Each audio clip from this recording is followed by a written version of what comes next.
तो क्या होता है, जैसे हम पोछा लगा देना और दरवाजे खिड़की खुला रखे तो कुछ ही देर में फिर गंदगी आ जाएगी। सत्संग पोछा है, साधु संग जैसे कि तो सुमिरन नाम पवित्र अति दरस परस अघनाश, दर्शन मात्र से, वाणी के श्रवण मात्र से हमारा हृदय पवित्र होता है, हमें ऊर्जा प्राप्त होती है आध्यात्मिक, हमें परमाणु प्राप्त होते हैं भागवतिक। और जब हम माया क्षेत्र में जाते हैं तो हमारे परमाणु युद्ध करते हैं, वहाँ अधिक परमाणु माया के हैं और हम अपने परमाणुओं को सजो ना पाए तो परास्त हो जाते हैं। फिर हमारा मन वही विषय चिंतन, फिर वही गलत आदतें, फिर तो लगता है कि जब आए थे तो 2-4 दिन तो सही चला, फिर तो बैटरी डिस्चार्ज हो गई, हम उसे संभाल नहीं पाए। यदि हम बराबर नाम जप करें और गलत आचरण ना होने पाए तो हम वहाँ भी इसी परमाणु को सुरक्षित रखकर लंबे समय तक चला सकते हैं। इसीलिए हम कहते हैं जो शिष्य बनते हैं कि महीना 2 महीना में आ जाया करो, मिल जाया करो। तो उसमें जैसे मोबाइल की बैटरी डिस्चार्ज हुई तो फिर हम चार्ज करते हैं, नहीं तो ऐसे ही बैटरी है डिस्चार्ज हो जाती है।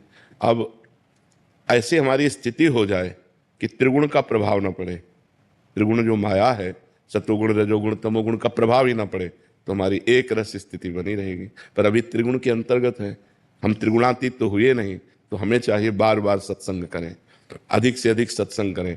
जब आपका मन चंचल होने लगे, मोबाइल खोलो, एकांतिक सुन लो, सत्संग सुन लो, बहुत जल्दी लाभ मिलेगा। जहाँ हमारा मन विक्षिप्त हो, हम सत्संग सुन लें तो हमें फिर पावर मिलेगा।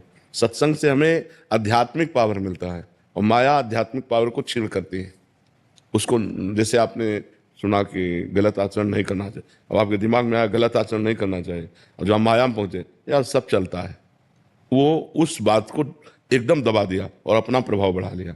और अगर ये बना रहा तो आपसे गलत आचरण नहीं होंगे, और अगर ये दब गया तो फिर वैसे आचरण होने लगे तो लगेगा कोई खास प्रभाव नहीं पड़ा। जब गए तो प्रभाव पड़ा, इसके बाद फिर तो ऐसा होता है। हम बार बार नाम जप करें, बार बार सत्संग सुने, गंदे आचरणों से बचें, गंदे व्यक्तियों के संग से बचें, तो हमारा अधिक से अधिक समय भजन में चला जाएगा, अध्यात्म में चला जाएगा।